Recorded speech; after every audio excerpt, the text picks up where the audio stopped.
Estamos aqui, Pai, nessa segunda-feira, mais uma vez nesta tarde, para glorificar, engrandecer e bendizer o Teu nome, sendo grato a Ti, Pai, por mais essa oportunidade de aprender a Tua palavra. Pai, estamos aqui, Pai, como humildes servos cristãos, para aprender mais de Ti, para que o Senhor venha se mostrar através da Tua palavra, para que nós possamos nos fundamentar na verdadeira palavra, que é a verdade, que é a única coisa que nos liberta, Pai, porque ela é a verdade. Pai, que nós possamos nos desvencilhar de toda a influência do mundo e nos fundamentar somente nela. Pai, que o Senhor venha tirar as escamas dos nossos olhos, os tampões dos nossos ouvidos, Pai, para que nós possamos, Pai, cada dia mais ouvir a Ti através da Tua palavra. Senhor, que o Teu Espírito Santo, Pai, venha nos convencer do nosso pecado todos os dias, que nós possamos, Pai, abandonar todas as práticas que não convêm a Ti, Pai, para que nós possamos, Pai, cada dia mais buscar a ser santo como Tu és santo, para que nós possamos ter parte contigo, Pai, naquele grande dia, para que naquele grande dia, Pai, o Senhor possa nos receber como noiva, Pai, mesmo através das nossas imperfeições, mas porque quem capacita é a Ti, Pai, é Tu, Pai, e o mérito não é de quem é chamado, mas é de quem chama. Por isso eu glorifico e bendigo em Seu nome, Pai. Se conosco, nos instrua nesse estudo, Pai, para a glória do Teu nome. Amém e amém.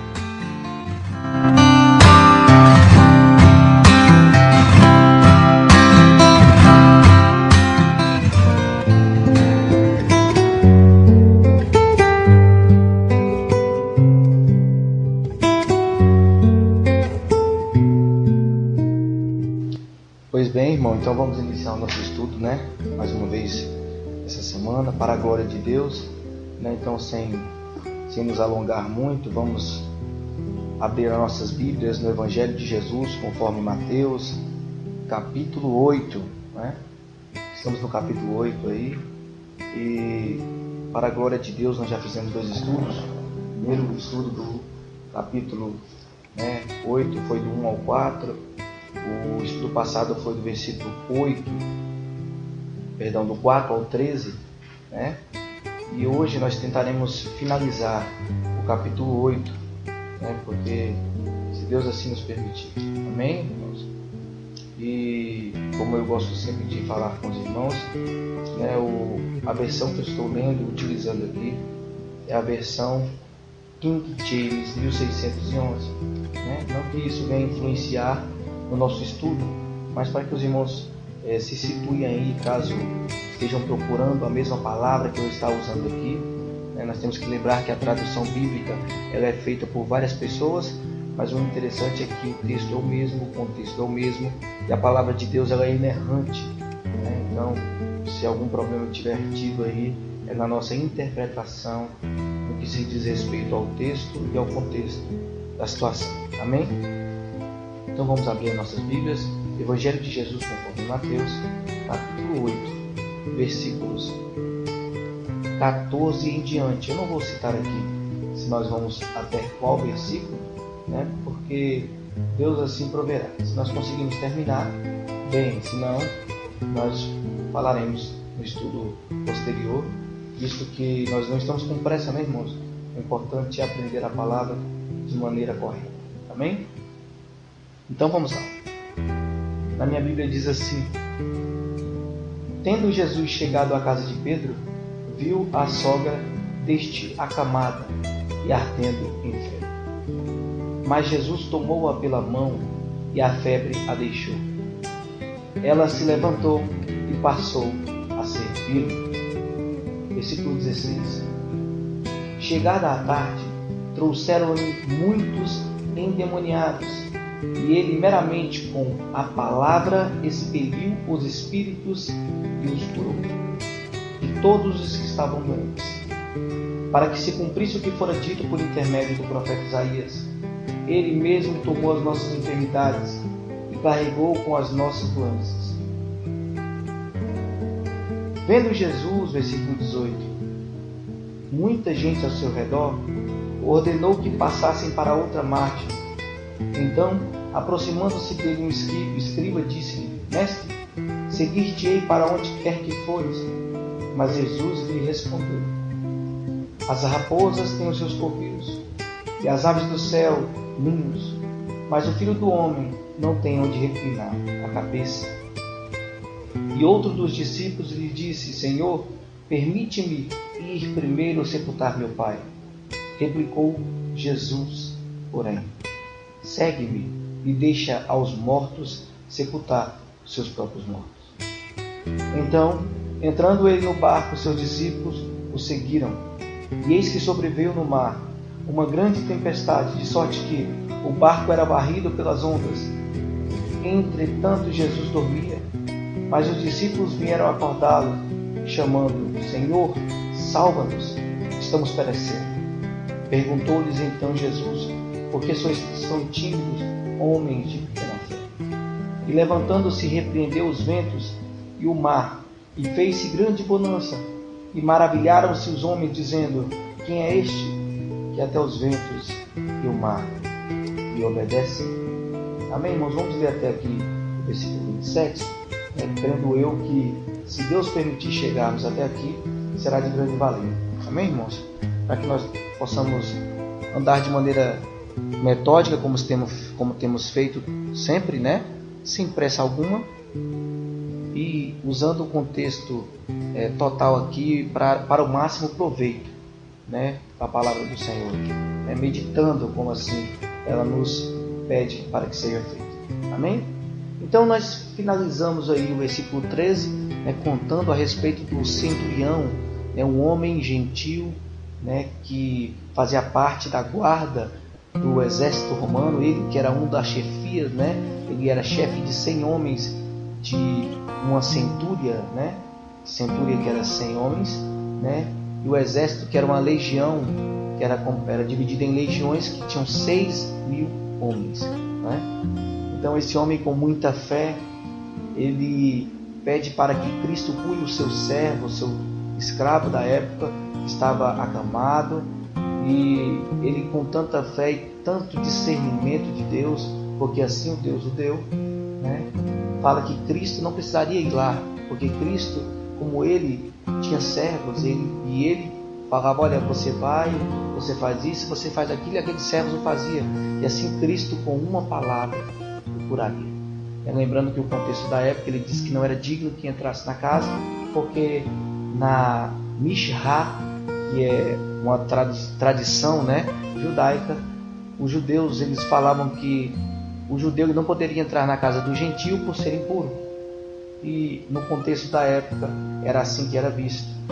Porém, Cristo, ele dá testemunho da fé desse homem, dizendo que em Israel não viu tamanha fé, e disse que, como assim ele tinha fé, assim se faria na vida do servo, e assim foi feito.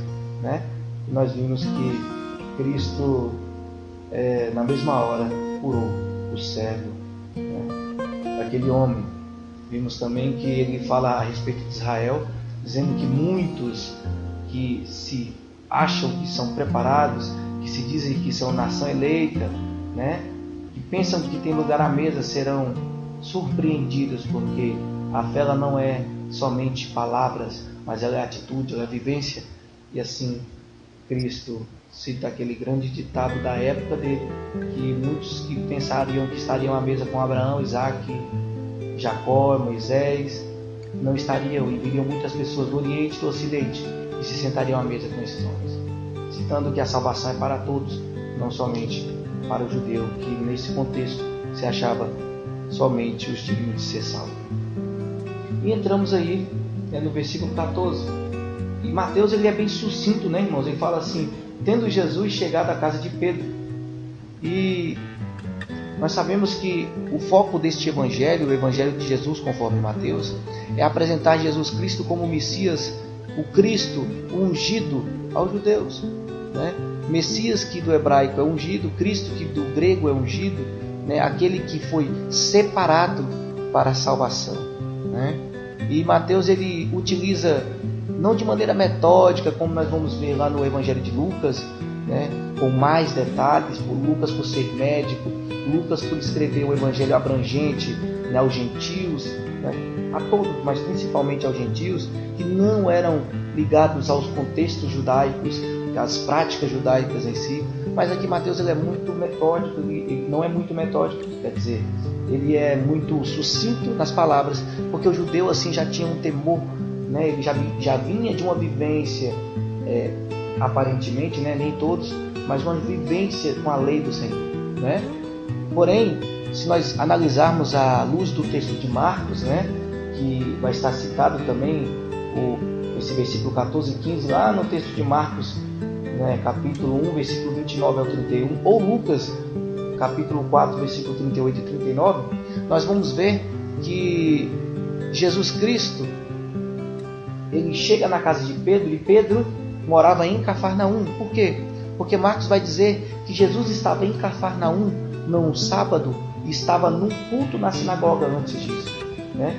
Então, quando Jesus chega na casa de Pedro, né, ele já tinha passado ali, né, saído ali do contexto do sermão da montanha, né, do sermão do monte, andando, né, indo sentido a Cafarnaum. Nós vimos que no versículo 5 ele entrou em Cafarnaum quando este centurião o aborda, versículo 5 ao 13, e em Cafarnaum ele está num sábado, não é? Vai na sinagoga, participa, né, de um culto na sinagoga, e ele vai para a casa de Pedro, que no contexto era onde ele se hospedava, né? Porque ele nunca teve uma casa própria, né? Cristo nunca teve uma casa própria, né? E Pedro era casado, né? Estava casado, e segundo a tradição oral judaica, né? E os contextos, né, bíblicos, né, que nós vamos ver lá em Atos dos Apóstolos, né? Mas a maioria de Eusébio de Cesareia, que são historiadores contemporâneos de Jesus, Flávio Joséfo, né? Segundo esses historiadores, e a lenda também de tradição oral judaica, Pedro ele estava casado e a esposa dele sempre colaborava com a proclamação do Evangelho. Amém? Então Cristo ele se hospedava na casa de Pedro nesse contexto. Então por isso que diz, tendo Jesus chegado à casa de Pedro. Então não era que ele chegou de uma hora para outra, né? Ele não saiu do Sermão do Monte e já foi direto para a casa de Pedro e chegou e contou nesse contexto, não. Nós vamos ver aí, à luz dos outros evangelhos, conforme Marcos, conforme Lucas e conforme João, né? Que são várias perspectivas do mesmo evangelho, que é Cristo, né? Lembrando, a palavra evangelho, ela tem o seu significado, ela vem de derivação grega, evangelions, que significa boas novas, né? Que é o próprio Cristo que trouxe. Então, como eu gosto sempre de citar, os 4 evangelhos, né? Sendo 3, Mateus, Marcos e Lucas, conhecidos como sinóticos, porque falam basicamente a mesma estrutura de texto, porém alguns têm algumas coisas a mais, outros, porque são perspectivas diferentes, são pessoas diferentes, narradores diferentes, vendo de ângulo diferente uma mesma história, né? João, ele de uma forma mais sucinta e direta, né, trazendo ali Deus, né, Cristo como o Deus encarnado, e vai estar um pouquinho aquém desses outros evangelhos no que se diz respeito à narrativa metódica, né, da passagem de Cristo nesse mundo, né? E nós vimos aqui então que Cristo ele não chega do nada na casa de Pedro, né? Pelo contrário, ele se hospedava na casa de Pedro, pois não havia casa, né? E Pedro casado no contexto. Amém? Clemente de Alexandria, né, em um dos seus textos também, que é um patrístico da época contemporânea. Quando eu falo patrístico, é um dos pais da igreja, né, aqueles que vieram posteriores aos apóstolos, né, que foram alunos dos apóstolos, né. Esse aqui, Clemente de Alexandria, foi o bispo de Alexandria, né, um dos bispos de Alexandria na realidade, né. Ele, em um dos seus livros, né, de autoria, né, dele mesmo, né, que é conhecido como Stromateis, né, se posso dizer assim no grego, ele afirmava lá no seu texto que Pedro e a esposa dele foram martirizados juntos. Então, naquele contexto que Pedro ele foi martirizado, crucificado de cabeça para baixo, a sua esposa estava também. Mas a Bíblia não cita assim, então nós vamos ater-nos ao texto bíblico. Lembrando também que esses fatos históricos nos ajudam a entender o contexto, né, ao qual foi passado, né, essa situação da igreja primitiva. Amém, irmãos? E quando Cristo chega, né, na casa de Pedro, a sogra de Pedro, ela está doente, com uma febre. Né, irmãos? Nós vemos aqui que ele, chegando na casa de Pedro, a sogra de Pedro está doente, enferma, né, com a febre muito alta. Lá em Lucas vai dizer que a febre é muito alta. Por quê? Porque Lucas é um médico. Né? Capítulo 4, versículo 38. Né, ele vai dizer com a febre muito alta, porque febre, né, é uma área que Lucas entendia por ser médico. Mas Mateus ele vai se ater a dizer que ela estava com febre, ardendo em febre, né? Acamada, ardendo em febre. No contexto, irmão, nós temos que entender que febre não era uma coisa simplória como nós vemos hoje, apesar de que nós sabemos que quando o corpo ele está em estado febril, ele está indicando que existe alguma infecção ou inflamação. Isso até nos dias de hoje é tido como algo caráter de atenção até nos hospitais, não é? E na época de Jesus nós temos que entender, né? O contexto é a Palestina há 2000 e aproximadamente 21 ou a 2027 anos, né, atrás, e existiam febres comuns na época de Cristo, né? Havia uma febre chamada febre de Malta, que vinha acompanhado de uma grande fraqueza, anemia, e o corpo, né, nas suas energias, se declinava. Né? E isso, depois de muitos anos de sofrimento, terminaria com a morte do doente. Né? Então, por isso, perceba, chamado febre de Malta. Febre de Malta, que o corpo ele ficava febril, fraco, anêmico, e ia se definhando com o tempo até a morte. Também tinha uma febre que era denominada febre intermitente, algo muito similar ao que nós conhecemos hoje como febre de tifoide, né? Que é conhecido também como uma febre que vai e volta direto. Existe esse tipo de febre até hoje, né?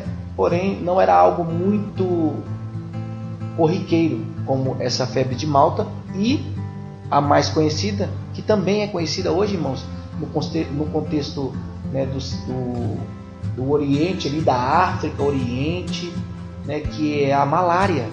Então, na época de Cristo já tinha malária. Então, nas regiões em que o Rio Jordão entrava e saía, sobretudo ali perto do Mar da Galileia, haviam zonas que eram pantanosas, né? Nós temos aqui no Brasil o contexto do agreste, do cerrado, né, da mata, da floresta e do pântano, né? Então, ali Cafarnaum, ele era uma região, ele estava ali situado numa região pantanosa, né, onde o mosquito da malária, né, era muito propenso a se proliferar, né? Ixi, quase não sai a palavra aqui, né, irmãos? Mas é isso aí. Ele se multiplicava com grande facilidade. Amém, irmãos? E não só Cafarnaum, Tiberíades também, eram cidades onde essas enfermidades eram comuns, tá, irmãos? Então, quando Cristo ele chega na casa de Pedro, a sogra de Pedro ela está ardendo em febre, né? Esse milagre, irmãos, que Jesus faz aqui, ele diz muito sobre Jesus. Muito sobre Jesus. Mas também fala muito sobre a mulher, né, a sogra de Pedro. Perceba, Jesus ele acaba de chegar da sinagoga. Nós temos isto embasados em Marcos capítulo 1, versículo 21 ao 28. Ele lá na sinagoga tinha acabado de pregar a palavra, né, no seu contexto exato, encarado ali cara a cara um endemoniado e tinha o curado, né? Se tomarmos a sequência, ele acaba também anteriormente de curar um escravo do centurião enquanto se dirigia-se à casa de Pedro. Jesus, irmãos, ele fazia muitos milagres e sem esforço nenhum. Perceba, isso era cotidiano na vida de Cristo.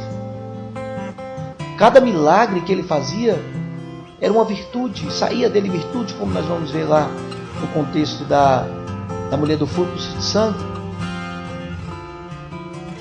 Se nós inferirmos aqui, sem dúvida Cristo acabara de sair, né, do contexto do Sermão da Montanha, vindo ali com uma grande multidão seguindo, né, entrando na cidade, em Cafarnaum, curando o servo do centurião, indo à sinagoga, pregando a palavra, enfrentando cara a cara o endemoniado, curando o endemoniado. Irmãos, isso é humanamente fadigoso. Cristo estava cansado, com certeza, ele devia estar cansado.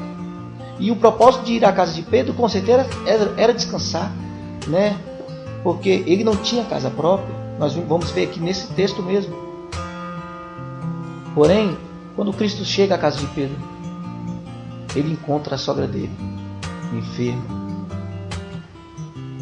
febril, ardendo em febre, como diz Lucas. Nós temos que entender que o contexto aqui da época é Cafarnaum, Galileia, conhecido como Galileia dos Gentios, conhecido também como a parte norte de Israel, a parte mais pobre de Israel, né? Apesar de ser um dos maiores portos da época, né? Ou o maior porto de Israel da época, mas era um local de mão de obra, né? Nós sabemos que os apóstolos, eles eram a maioria analfabetos, pobres, né? Pescadores, né? Agricultores. Alguns tinham entendimento como Paulo, outros eram publicanos, né? Outros eram como espécies de administradores, como até o próprio Judas, o traidor Iscariotes, né? Porém, nós temos que pressupor que no contexto aqui a casa de Pedro é um lar humilde, né? E febre em um lar humilde, né? Ainda mais se tratando possivelmente de malária ou febre de Malta, né? Ou pode ser até a própria intermitente, a Bíblia não vai citar qual é, mas era comum, irmãos, porque o contexto era muito difícil. Mas Jesus, ele nunca se cansa de ajudar, irmãos. Ele nunca se incomoda de estender a mão. Ele estendeu a mão pelo centurião. Ele estendeu a mão na sinagoga pelo endemoniado. Jesus, ele veio não para os sãos, irmãos, mas ele veio para os doentes. Não somente o doente físico, mas também o doente mental, psicológico e espiritual, principalmente, no que se diz respeito à doença do pecado.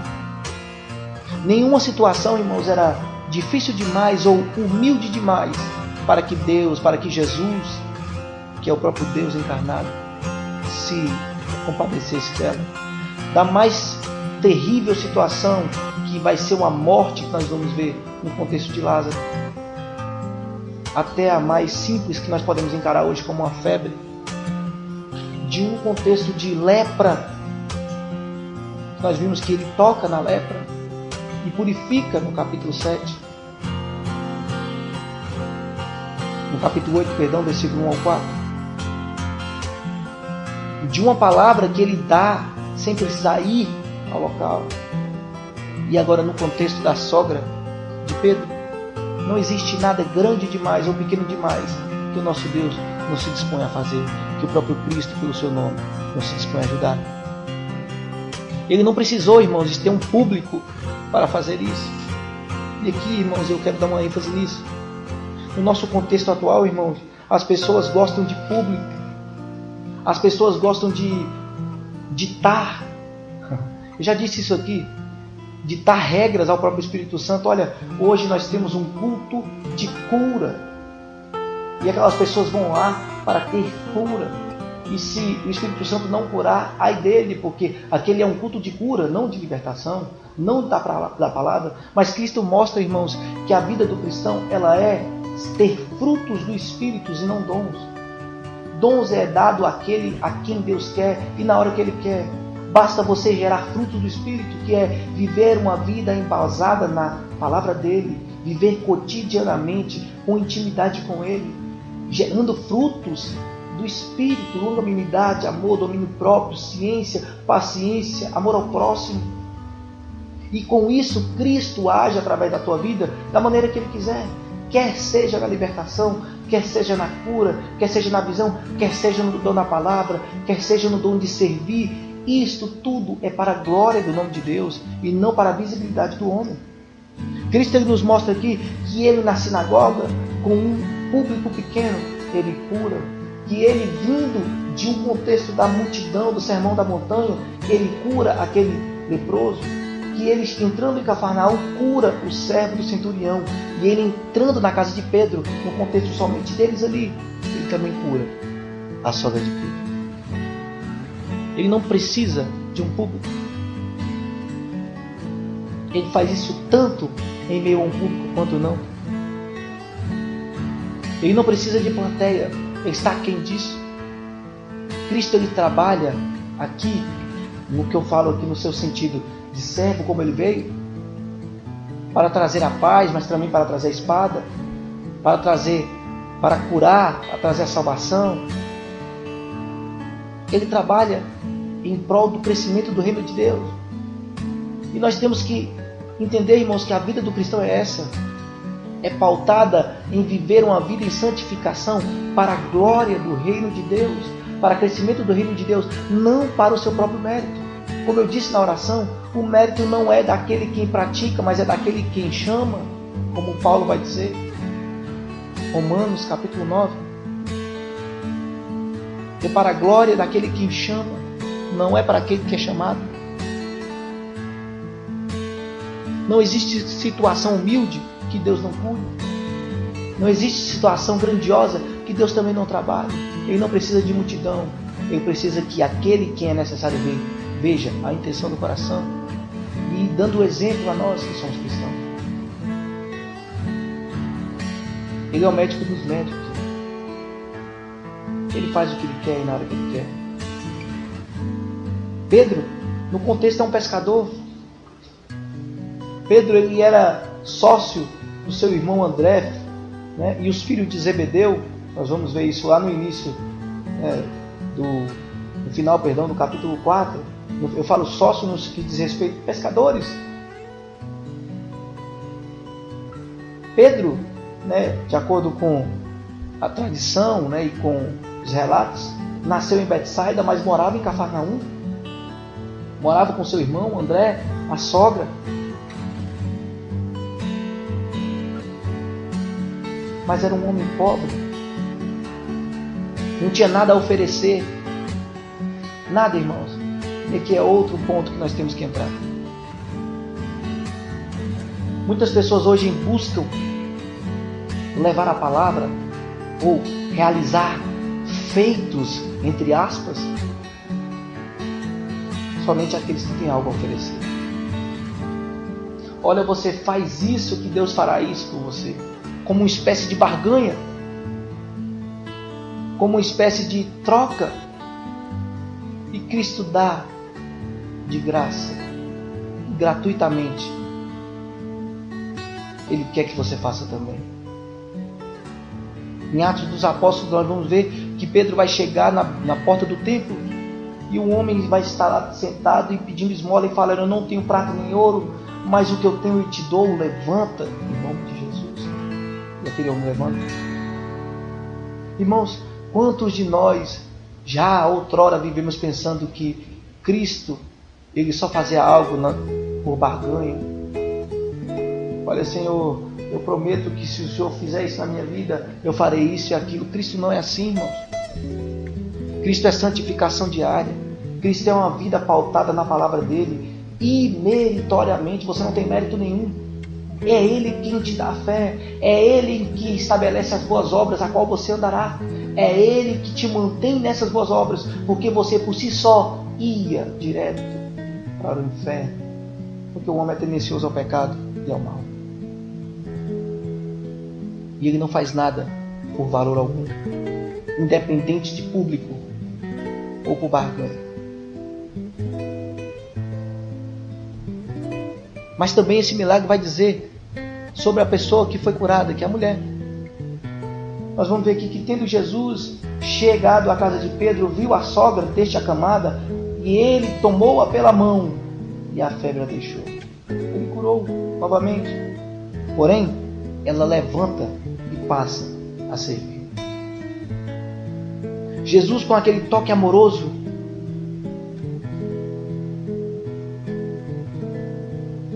ele cura a sogra de Pedro. Se nós entrarmos no contexto de Marcos e de Lucas, Lucas vai dizer que ele se aproxima, ele vai dizer que Jesus se aproxima e toma pela mão, e Lucas ainda vai dizer que ele se inclina para ela com amor. Toque amoroso de Cristo. Cristo, ele é perfeito em todas as suas atribuições. Ele é soberano. Isso nós não somos perfeitos ainda, mas nós buscamos a perfeição todos os dias, porque quem habita em nós é quem nos mantém. Mas também nós vemos em segundo lugar aqui que ele tem uma autoridade maior, porque a febre, quando ele toma pela mão, ela deixa. Percebe, irmãos, antes de falar da sogra de Pedro, eu quero narrar isso aqui, porque quando ele toma pela mão, imediatamente a febre a deixa. Quando ele toca no leproso, imediatamente a lepra do leproso some. Quando ele dá a ordem que o servo do centurião ia ser curado, imediatamente o servo do centurião era curado. Quando ele está na sinagoga e ordena que o espírito imundo deixe aquele homem, imediatamente o espírito imundo deixa aquele homem. Jesus, ele tem autoridade, irmão. As curas, de Jesus, elas são instantâneas, elas são completas. Lucas vai dizer que Jesus repreende a febre e ela deixa. Lucas 4,39. Irmãos, nenhuma enfermidade, nenhum espírito maligno, não há nada que possa resistir à grandeza do nosso Jesus. Quando Jesus chega, a situação muda, irmão. Quando Mateus usa a palavra acamada aqui, a palavra acamada significa prostrada. Em muitas versões vão estar aí prostradas.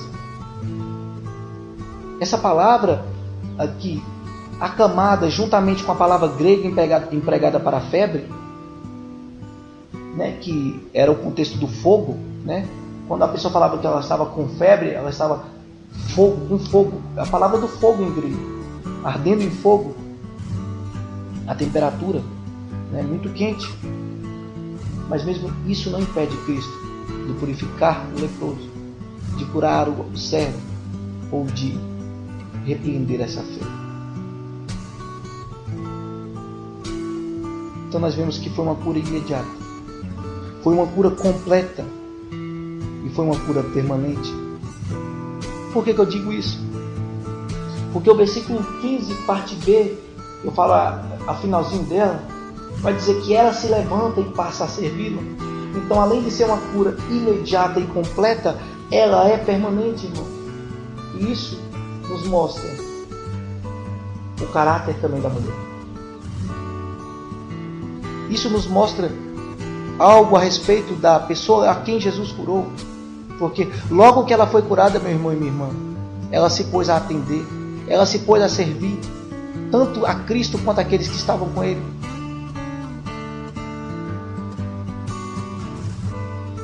Quantas pessoas têm buscado algo de Deus, mas quando recebem, abandonam, entre aspas, né? Porque nunca estiveram lá.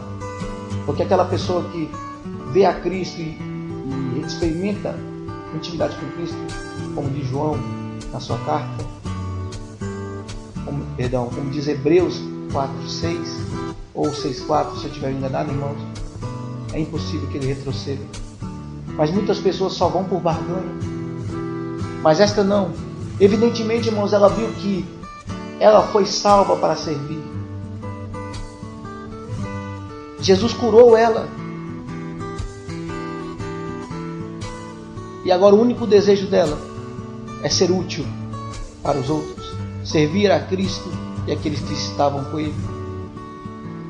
E qual é, irmãos, o uso que nós temos feito dos dons e das dádivas que Deus nos deu, que Cristo tem atribuído a nós? O que nós temos feito, irmãos, com tudo que Deus tem feito em nossas vidas? Deus ele tem sido tão bom comigo e com você, ao ponto e ao passo de que eu e você estamos aqui agora, participando deste estudo, enquanto muitos têm sofrido, estão morrendo, no contexto que nós estamos, irmãos, de uma pandemia, onde muitos se perderam suas famílias, perderam as suas faculdades mentais no que se respeito a, como eu posso dizer, irmãos, depressão, ansiedade. Mas eu e você, Deus tem nos sustentado, independentemente de que nós temos passado, irmãos. Porque Cristo vai dizer que nós não podemos preocupar, nós temos que preocupar mais com aquele que mata a alma do que aquele que fere o corpo. Mas Cristo é capaz de curar o corpo, tanto quanto curar o espírito. O que nós temos feito com as dádivas que Deus nos deu? Será que nós temos usado disso para barganhar? Para extorquir as pessoas? Quantos irmãos têm extorquido os outros com dons que eles dizem ser dados por Deus? Nós temos que tomar cuidado, irmãos, que a Bíblia vai dizer que também até Satanás se faz de anjo de luz.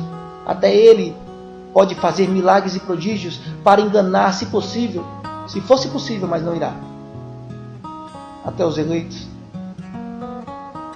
Porque o chamado de Deus ele é eficaz e é completo. Mas se você não está fundamentado nessa palavra, irmãos, você cai. Charlatões, que tem cobrado por graça, que é de graça.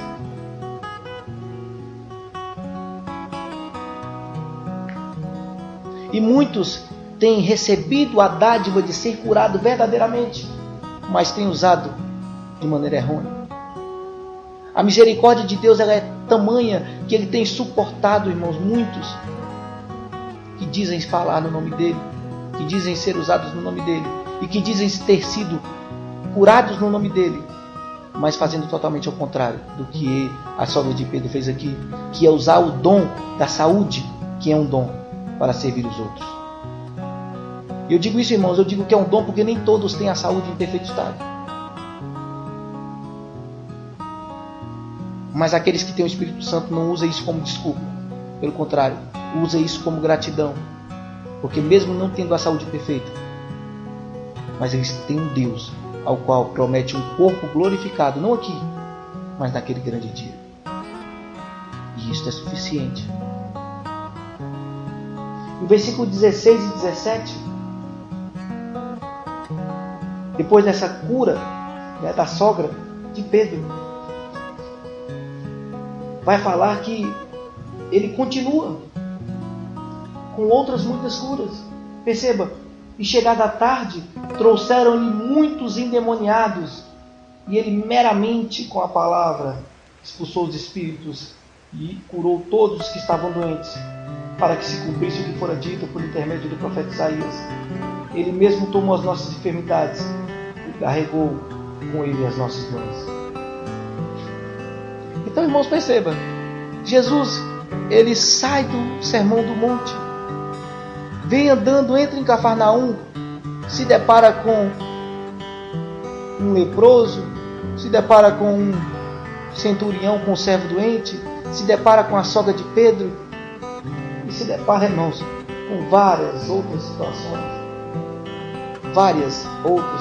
irmão, que nos mostra que Cristo, a vida dele era ação, não somente palavras. Onde Jesus estava, irmãos, ali corriam aflitos, doentes. Cristo ele vivia como quem estava em um hospital. E ele diz, eu vim não foi para os sãos, mas para os doentes. E aqui são todas as doenças. Doenças que a maioria das vezes eram incuráveis. Ele expulsou demônios, espíritos imundos. Ele não se omitiu diante de nenhuma enfermidade. Perceba, todos os cativos que vão a Cristo eram libertos. E todos os enfermos que iam a Cristo de maneira verdadeira eram curados. Este ministério da libertação de Cristo é tremendo. Então, depois da cura de um leproso, do servo do centurião e da sogra de Pedro, Jesus vai realizar seu ministério de cura e libertação em um lugar público.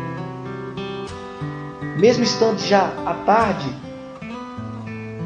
e esgotado fisicamente por conta de tudo que ele fez, ele não afrouxa a mão, irmãos. Ele mesmo disse que veio para libertar os cativos e desfazer as obras do diabo. Esse é o nosso Jesus, irmãos. Marcos também faz um relato sobre este acontecimento. E ele vai deixar claro que isso aconteceu na tarde do sábado, no pôr do sol. Irmãos, e aqui é interessante porque tudo isso que Cristo está fazendo, ele vai no contraponto da lei da época, contra o mundo. Como diz Romanos capítulo 12, e não vos conformeis com esse mundo. Os judeus daquela época estavam pervertendo uma lei que era santa, proibindo cura no sábado. Segundo a lei do sábado, na época, todo o trabalho era proibido, era ilegal curar.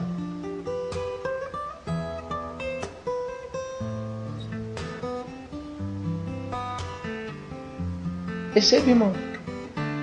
No dia de sábado, naquela época, uma pessoa podia fazer o possível para que a pessoa não piorasse da enfermidade, mas não podia fazer nada para que ela melhorasse. Como assim?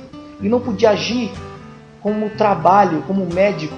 Ele tinha que tentar paliativamente que ela não piore no sábado. E assim, às 6 da tarde do sábado, porque a virada de dia é às 6 da tarde, né, eles lá começam 6 da tarde de sexta às 6 da tarde de sábado, aí sim poderiam trabalhar ou agir de maneira para curar aquela pessoa. Os doentes só podiam ser atendidos quando a vida estava em caso de vida ou morte mesmo. Não podiam levar cargas, não podiam fazer nada, irmãos.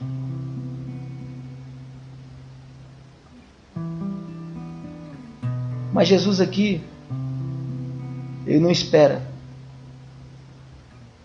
espera dar 6 horas da tarde para curar o doente.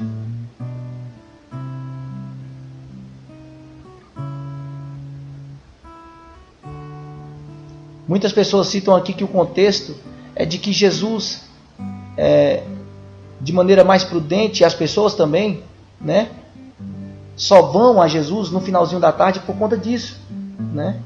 Por conta dessa tradição dos judeus de curar somente após o sábado, né? Mas aqui vai dizer que ele estava no sábado, sim. Ele estava durante todo o sábado curando. Ele entrou em Cafarnaum, curou o leproso, curou o servo do centurião, foi na sinagoga, veio lá na sinagoga, expulsou o demônio, curou aquele homem daquela opressão, foi para a casa de Pedro, curou. Então ele tem curado todo sábado.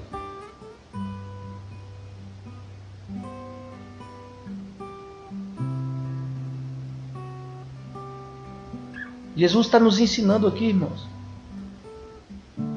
que a vida do cristão é esta. Muitas pessoas acham que, o dia do Senhor é um dia ausente de problemas, ausente de... Pelo contrário, irmãos, Jesus está mostrando que o dia do Senhor é um dia totalmente dedicado para a glória do nome de Deus. Em todo o sentido da pregação da palavra, como ele foi para a sinagoga, da pregação com a vida, como ele fez, das ações da igreja com as pessoas, como ele está fazendo. Cristo ele está sendo a igreja no seu sentido completo aqui, ensinando no Sermão do Monte. curando, libertando e ajudando no seu sentido laboral, no seu sentido de trabalho. A igreja ela não fica somente em palavras. Líderes eles não ficam somente em púlpitos, em cadeiras bonitas, mas eles têm que colocar a mão na massa pela glória de Deus. Não por mérito, mas para as práticas das boas obras que Cristo preparou antemão. Jesus ele não se ateve a essas tradições morais humanas. No momento que ele precisava de descanso, ele não viu isso. As pessoas clamavam por sede de cura. E ele age sem egoísmo, sem protesto, com uma generosidade tamanha, vai ao encontro desses homens, dessas pessoas. E enquanto houvesse uma alma necessitada, meu irmão, Jesus não se descansava. E Mateus, ele com o foco de apresentar Cristo como o Messias, ele vai citar mais uma vez o Velho Testamento, como ele já tem citado, capítulo 1, capítulo 2, capítulo 3, capítulo 4, mostrando aos judeus, olha, este aqui é o que é mostrado pelo profeta. É este o Cristo em que nós esperávamos. Nós temos que lembrar, irmãos, essa carta, esse Evangelho de Jesus, conforme Mateus, ele foi escrito aproximadamente 60 a 65 anos, 69, 65, ali, aproximadamente aí nessa década de 60, depois de Cristo, do primeiro século. Então já passou ali aproximadamente 35, 36 anos após a morte de Cristo, a ressurreição de Cristo. E o povo judeu estava esperando ainda o Messias. Ele falou, olha, o Messias que vocês estão esperando é este aqui, porque ele fez isto para que se cumprisse o que foi dito pelo profeta. Então, mais uma vez, irmãos, Mateus traz à mente as palavras de Isaías, que está lá em Isaías 53, 4, onde vai dizer, é o texto famoso, né? E ele carregou sobre si nossas enfermidades, e pela sua pisadura nós fomos sarados.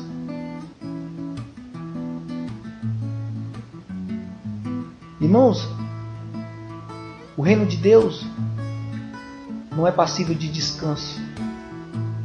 E quando eu digo descanso, eu não estou dizendo que você tem que abandonar a sua vida no sentido completo e viver de maneira mística, religiosa, legalista, não é isso.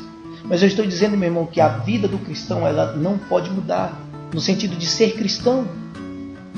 Você é cristão ao deitar e ao levantar, nas suas atitudes, nas suas palavras, nos seus pensamentos, para que todos vejam Cristo na tua vida.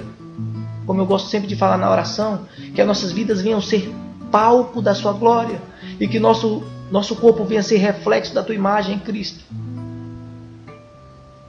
Muitas pessoas têm necessidade de uma palavra. Muitas pessoas têm sido doentes espiritualmente, não só físico, irmãos, não estou falando aqui somente físico, mas eu estou falando espiritual, pelo pecado.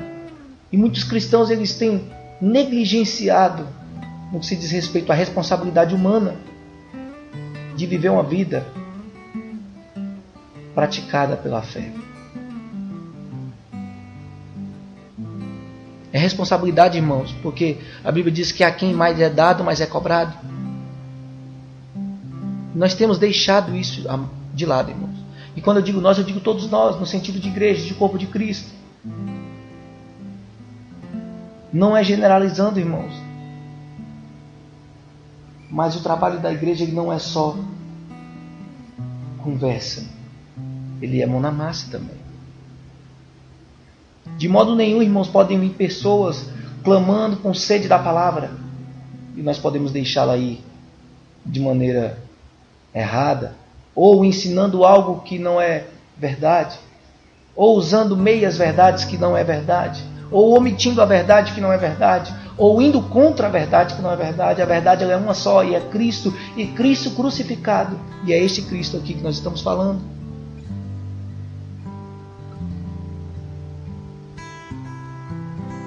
Ele não descansa. Ele com uma palavra expele o Espírito. Nós estamos falando da palavra que tem poder. Esta que nós estamos estudando aqui agora. Irmãos, a Bíblia diz que a fé vem pelo ouvir e o ouvir pela palavra. Irmãos, a Bíblia vai dizer em Hebreus 4:12 que a palavra ela é viva e eficaz.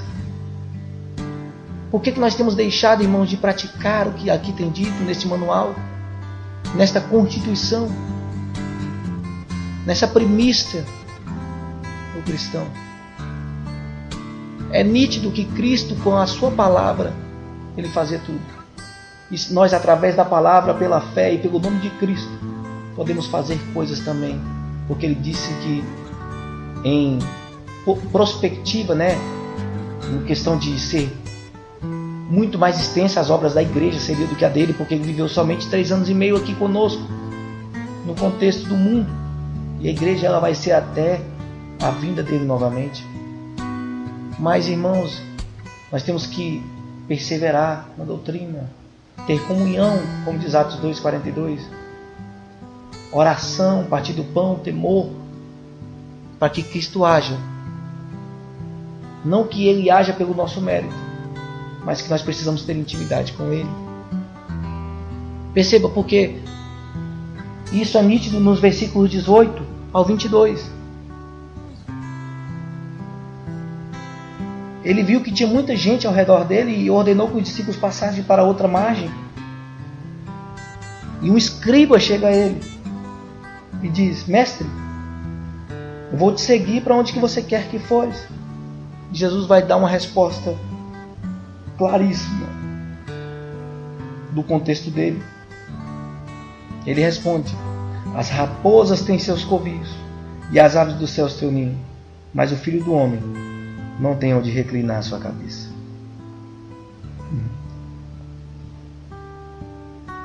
Quando a gente lê isso aqui, parece que nós estamos vendo outra história, né? Parece que está fora desse contexto aqui. Parece que Mateus está falando de outra história. Porque ele vem falando de milagres, milagres, milagres, milagres, e do nada ele coloca essa palavra aqui.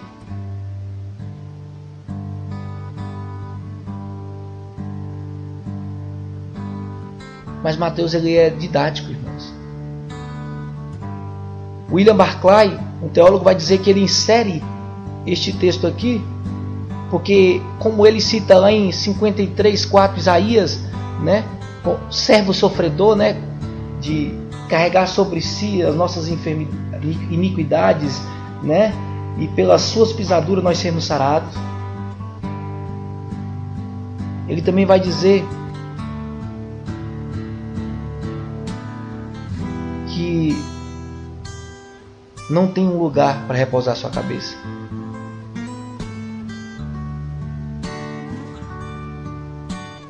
Tem um teólogo também chamado Plummer, que vai dizer que a vida de Jesus começou em um estábulo emprestado e terminou em uma tumba emprestada.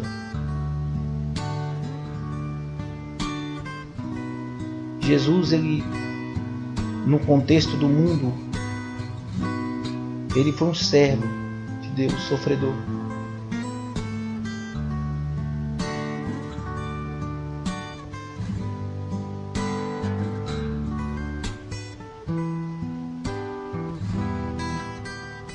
Jesus, irmãos, ele não depende de situação. Ele não depende de contexto. Ele age aquém disto. Nós temos que levar em conta, meu irmão e minha irmã, de que quem queria servir Jesus aqui agora era um escriba. Nós acabamos de ouvir aqui. Um escriba chega-se a ele e fala: Mestre, aonde quer que fores eu irei. Seguir-te-ei. E um escriba, irmãos, era um homem tido em alta conta na época. Nós temos que lembrar, existiam castas diferentes ali da aristocracia judaica, que eram os fariseus, saduceus, escribas e os sacerdotes. E quando ele fala com Jesus, ele vai chamar Jesus de Rabi, da palavra hebraica Rabi, ou a palavra grega didáscalos,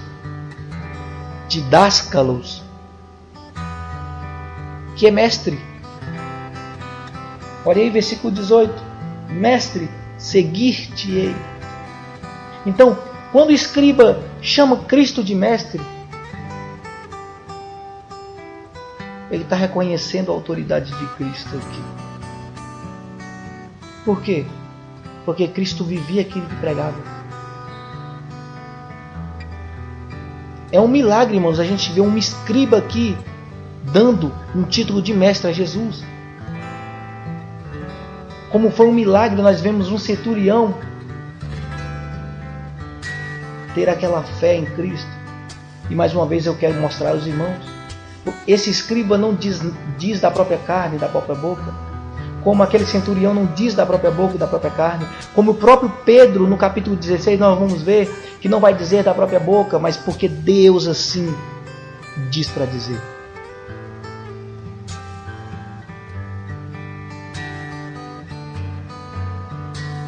Jesus, irmãos, naquela época estava promulgando a destruição do legalismo, porque a religião estava em cima dos escribas, dos fariseus e dos saduceus, que estavam corrompidos. Nós já vimos isso aqui no contexto do capítulo do Evangelho de Mateus, né? Que os fariseus, eles a princípio, a priori, vieram como povo piedoso, obediente, contra os gregos, mas depois eles são corrompidos por Roma. E quando um escriba chama Cristo de Rabi, ou de Dáscalos, do grego, é um milagre. É um milagre que Cristo está impactando até a aristocracia.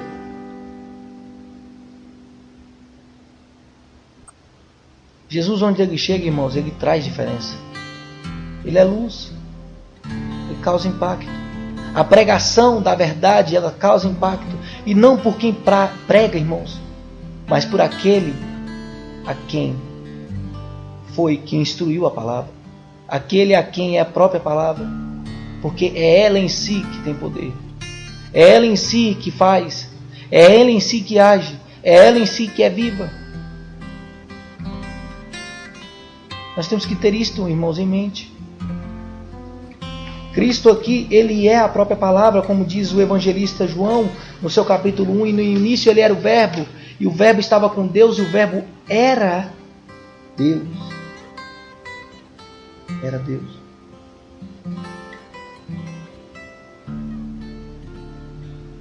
Esse episódio aqui, irmãos, do escriba, né, perguntando, ele também é citado em Lucas.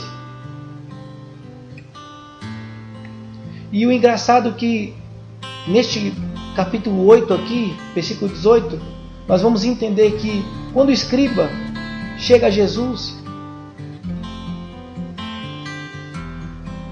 ele vem falar que queria seguir Jesus. Mas será que a motivação dele era certa?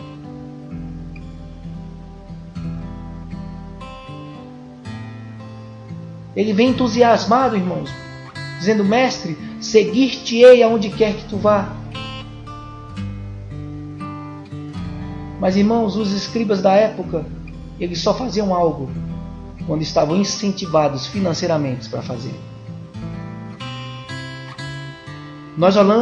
Se nós olharmos à luz de Lucas e aqui mesmo em Mateus, quando Cristo dá a resposta a ele, nós pressupomos, inferimos que a motivação dele é errada.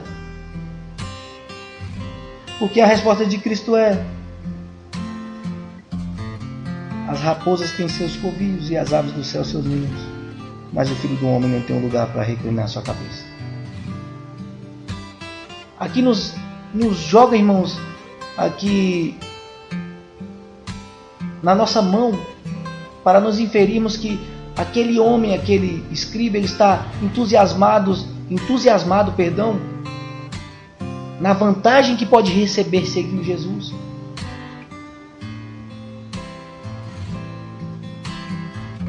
Jesus joga uma pá de cal, né? Entusiasmo. Olha, se você está achando que me seguir vai te trazer algum benefício terreno, você está enganado. E é isso aqui, irmãos, que eu quero dar um enfoque a você também, a mim também. Que Cristo nunca prometeu facilidade a seguir Ele. E aqui Ele está deixando claro, olha, as raposas têm os seus covis e as aves seus ninhos, mas o Filho do Homem não tem lugar para reclinar sua cabeça. Claro que o contexto aqui é Cristo e Ele não tinha a sua própria casa, mas aqui é mostrando que aquele que quiser vir após Ele tem que negar a si mesmo, tomar a cruz e seguir. E se Ele não tem um lugar para reclinar a cabeça, você também não terá. Se Ele não tem uma facilidade, você também não terá. Se aquele que persegue Ele perseguirá você também, porque não você tem mérito, mas porque Ele tem todo o mérito. Você serve a Ele. Aquele homem está entusiasmado, querendo seguir Jesus. Mas Jesus mostra que seguir Jesus por vantagem, por motivo errado, por situações vantajosas terrenas, está errado, irmãos. Aquele que segue a Jesus não deve contar com a vida de luxo. Apesar de que Cristo ele pode fazer, pode. Salomão, né, no início ali, ele era o homem mais rico. Mas no fim, ele vai mostrar que aquilo tudo não vale nada se você não viver uma vida de obediência. Então, irmãos, aquele que segue Jesus, não conte com vantagens terrenas. A pessoa que se candidata, meu irmão e minha irmã, para ser discípulo de Cristo, aluno, ele tem que se lembrar que tem um preço o discipulado.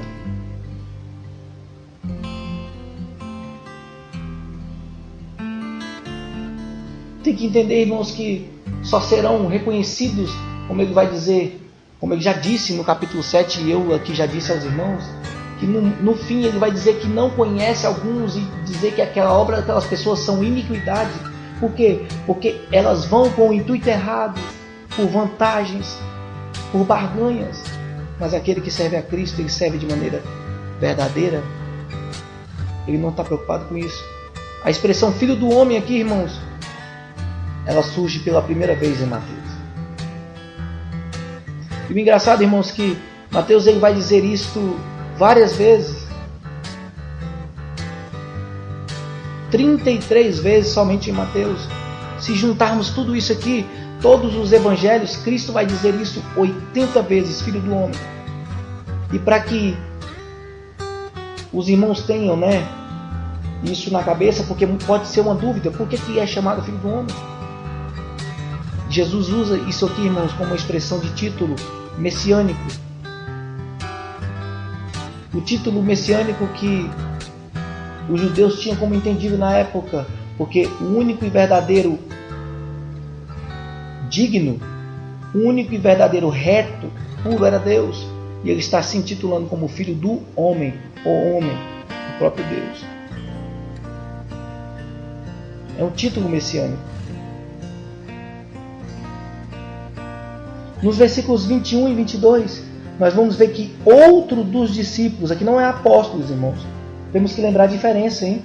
Apóstolo são os 12, né? Aqui no contexto ainda estava Judas, né? Posteriormente nós vamos ver que vai ser incluso Matias, mas ele também vai ser separado, porque apóstolo, o título de apóstolo é somente aqueles que veem e são ensinados por Cristo de maneira pessoal.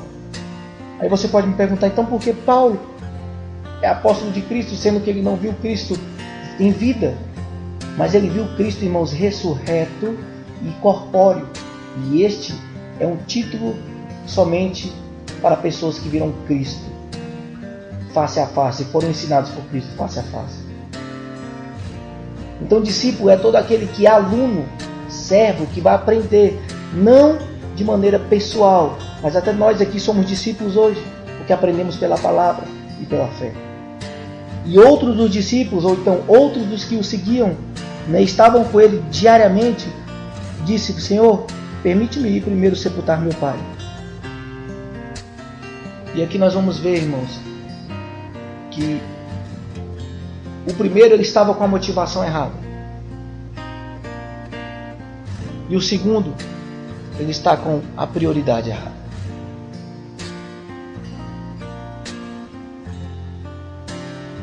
Havia outro homem que queria seguir Jesus.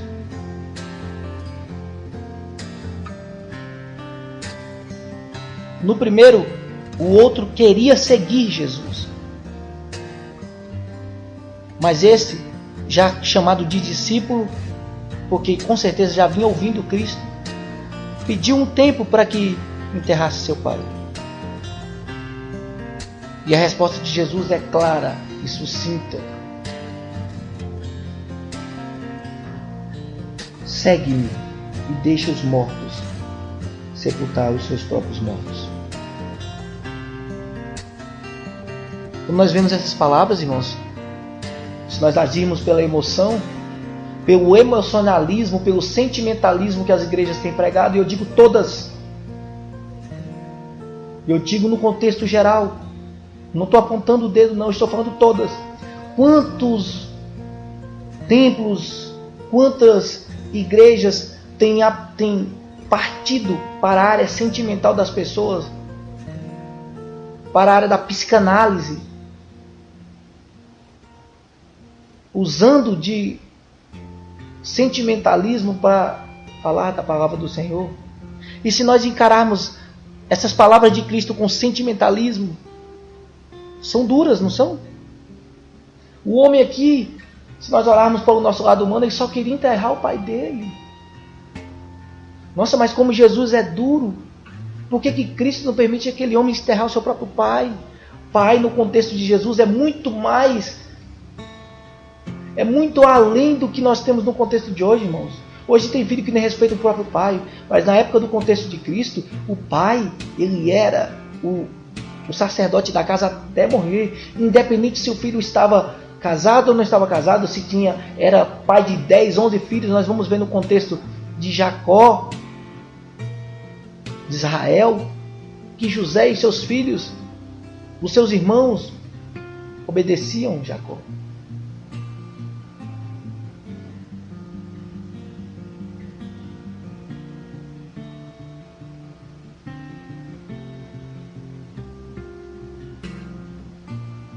Quantos de nós, irmãos, temos encarado o Evangelho com emocionalismo? E na época, irmão, de Jesus, enterrar o pai para um judeu era um exercício mais sagrado de todos da piedade, da lei. Nós temos um exemplo no Velho Testamento. Nós falamos aqui de Jacó, né? E Jacó, quando morre, José pede ao faraó permissão para enterrar o pai dele, porque Israel ou Jacó, né, que é o mesmo, ele faz José jurar que ia enterrar ele em Canaã.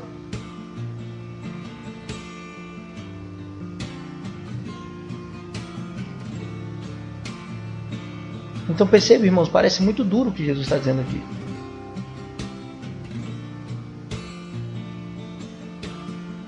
Parece muito duro que Cristo não quer permitir que aquele homem vá enterrar o seu próprio pai. Mas Jesus aqui está falando além disso e aquém disso, irmão. Se o primeiro homem estava querendo ser muito rápido para ter um mérito ou um benefício, esse aqui estava querendo ser muito lento.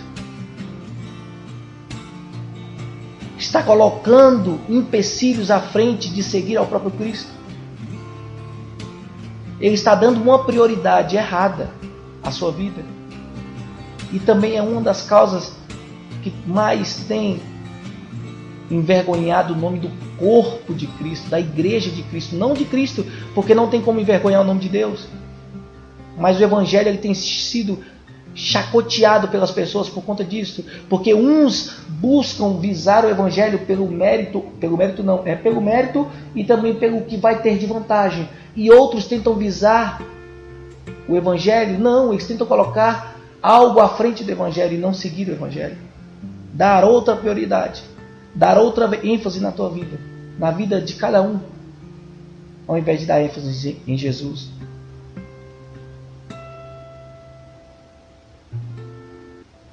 Quando Jesus disse, segue-me de primícia, quando ele fala, quando ele fala assim, olha Senhor, deixa eu sepultar meu pai, Jesus vai dizer, a primeira palavra que ele vai dizer é segue-me.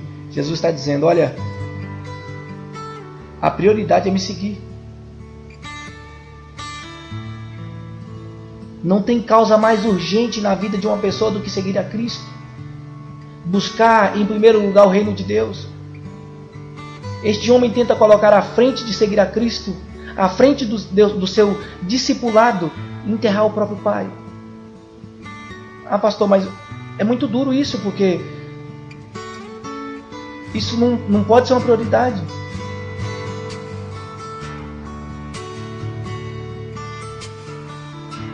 Meu irmão, aqui não é o contexto de enterrar o pai. Mas por que ele só estava preparado para seguir Jesus após enterrar o pai? Por que a prioridade dele era enterrar o pai ao pé de que tinha que seguir a Cristo? Irmãos, nenhuma agenda do ser humano, nenhuma prioridade natural, nenhuma vontade carnal pode se opor ou se interpor entre a pregação do Evangelho, do Reino de Deus e a vida do cristão. Nada, irmãos, que atrapalhe a sua intimidade com Deus pode estar como prioridade na tua vida. Nós temos que entender que a lealdade a Jesus e ao Reino de Deus é a mais importante norma que o cristão tem que seguir. Lembrando que cristão não é religião, é uma cultura. E isto é uma regra, é uma constituição, é uma lei, é um dever de todo cidadão do Reino de Deus, que Cristo seja prioridade. Usando de outras palavras e outros artifícios, exigências culturais ou comunitárias não são desculpas aceitáveis, irmão, para Jesus. Então naquele dia não adianta você chegar, Senhor, é porque eu estava ocupado. Jesus, é porque meu filho estava doente.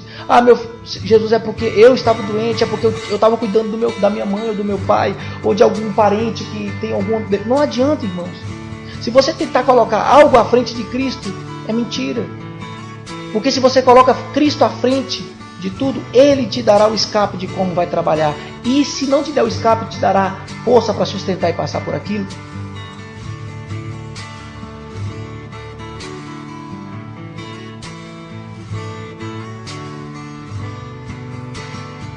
Aquele homem, será que seguiria Jesus mesmo após sepultar o pai? Será que ele estava disposto a seguir a Jesus mesmo? Ou será que era só uma desculpa para sair?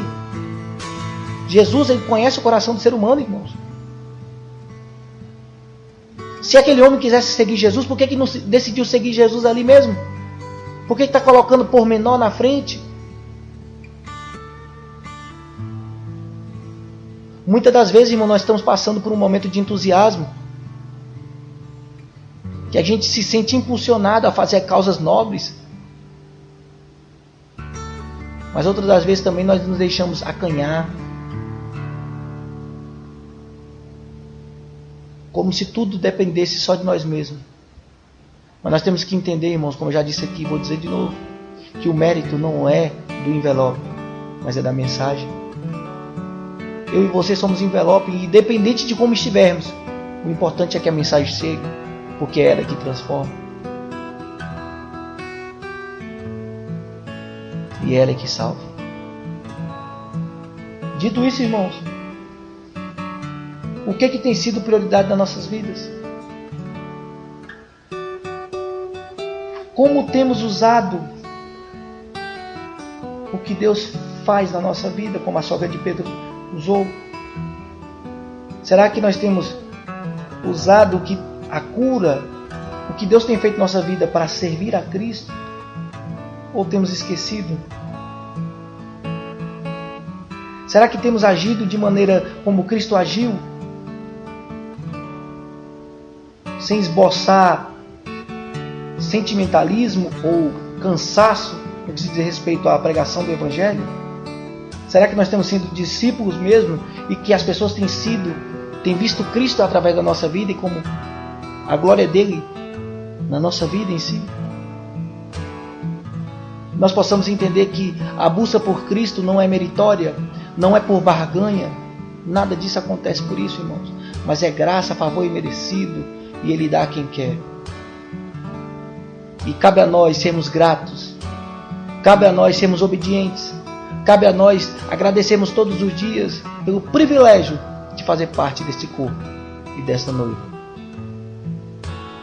Dito isso, irmãos, aqui, parando no versículo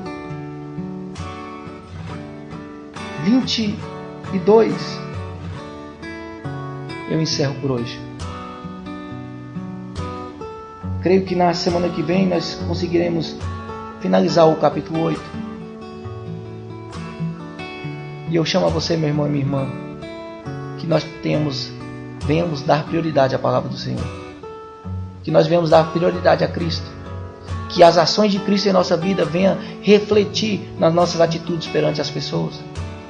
Que não possamos colocar algo à frente de Cristo em nossas vidas. E que não possamos buscar a Cristo por barganha. Mas que possamos ser servos verdadeiros. Amém? Vamos orar?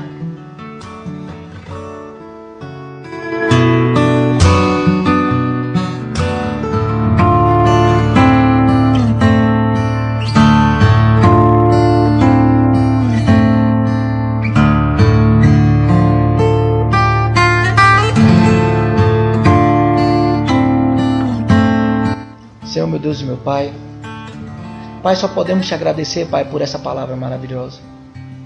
Pai, que a nossa vida, Pai, venha a ser totalmente dependente da Tua graça e do Teu poder. Que nós possamos, Pai, agir com nossa responsabilidade, buscando a santidade todos os dias, a fé, a perseverança, a busca incessante pela Tua palavra, para que Teu Espírito possa nos confrontar, possa nos convencer do pecado e nos consolar. Pai, que nossas vidas venham a ser pautadas na Tua graça e não no mérito. Que nossas vidas venham a ser pautadas, Pai, não na barganha, mas sim na recompensa celestial. Que nossa vida nossos olhos venham a se fitar no céu, onde o tesouro, a traça e o ferrugem não corroem, e nem o ladrão pode roubar, mas toda honra e toda glória venha a ser dada a Ti. Que nós possamos ter os nossos olhos fitados no céu, que é o nosso alvo. Que eu e cada um dos meus irmãos venham nos embasar e fundamentar cada dia mais na Tua palavra. Pai, que a vida do meu irmão que está do outro lado, aqueles que estão nos ouvindo agora, que irão nos ouvir posteriormente, venham estar debaixo das Tuas mãos, que seja feita a Tua vontade e a não a nossa. Que, como Jesus disse, não nos tire do mundo, mas nos livre do mal. Nos dê força, Pai. Repreenda tudo que não provém de Ti e nos dê uma semana abençoada debaixo das Tuas mãos potentes. É isso que eu te peço e te agradeço em nome de Jesus. Amém.